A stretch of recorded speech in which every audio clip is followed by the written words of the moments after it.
আপনারা কিভাবে এখনো প্রশ্ন করেন যে আমাদের দাবি কি? আমাদের এত ভাইয়েরা খুন হয়েছে, এত বোনেরা অত্যাচারের শিকার হয়েছে, তারপর আমাদের নির্বিচারে অনেককে গুম করেছে, খুন করেছে, অনেক ছাত্রদেরকে তুলে নিয়ে গিয়েছে, অনেকের উপর অনেক অত্যাচার করা হচ্ছে, রাতের আধারে অত্যাচার করা হচ্ছে। এরপরেও আপনারা কেন প্রশ্ন করেন যে আমাদের দাবি কি? আপনারা কি বুঝেন না যে এই মুহূর্তে ছাত্র জনতার, সারা দেশের সাধারণ মানুষের দাবি কি হতে পারে? এটা আপনাদেরকে বলে দিতে হবে আবারও, এটা তো আপনাদের বোঝার কথা। সারা বাংলা কারাগার, সারা বাংলা কসাইখানা, এবং এই কসাইখানা যে চালাচ্ছে আমরা তার পদত্যাগ চাই। শেষ কথা।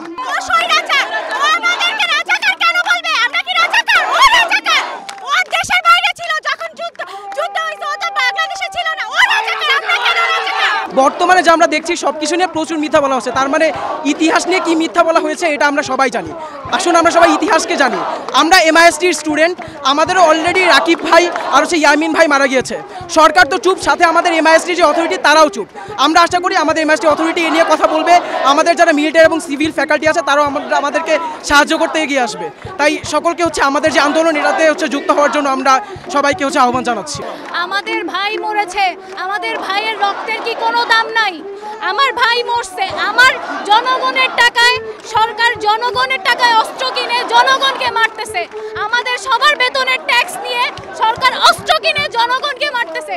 আমরা কি সেটার বিচার চাওয়ার মতো অধিকার রাখি না? কেমন গণতান্ত্রিক দেশে আমরা বাস করতেছি, যেখানে আমার নিজের ইনস্টিটিউট আমার ভাইয়ের মৃত্যুর কথা উচ্চারণ পর্যন্ত করতেছে না, আমার ভাই মারা গেছে আমার ইনস্টিটিউট স্বীকার পর্যন্ত করতেছে না। আমি আজকে শুধু না, আমি মিরপুরের রিক্সাও ছিলাম, বাচ্চাদের জন্য পানি খাবার নিয়ে গেছি। আমি যে রিক্সায় নিয়ে গেছিলাম আমাকে নামায়ে ওই রিক্সা একটা 15 বছরের বাচ্চার গুলি লাগছে নিয়ে গেছে। আজকেও আমি আসছি আমার 12 বছরের নাতি নিয়ে মিরপুর দিয়ে হয়েছে স্টেশন থেকে ওদের সাথে থাকার জন্য, ওদের সাথ দেওয়ার জন্য, ওদের জন্য কিছু যদি করা যায়, কিছু পানি কিছু, এটার জন্যই আমি আসছি।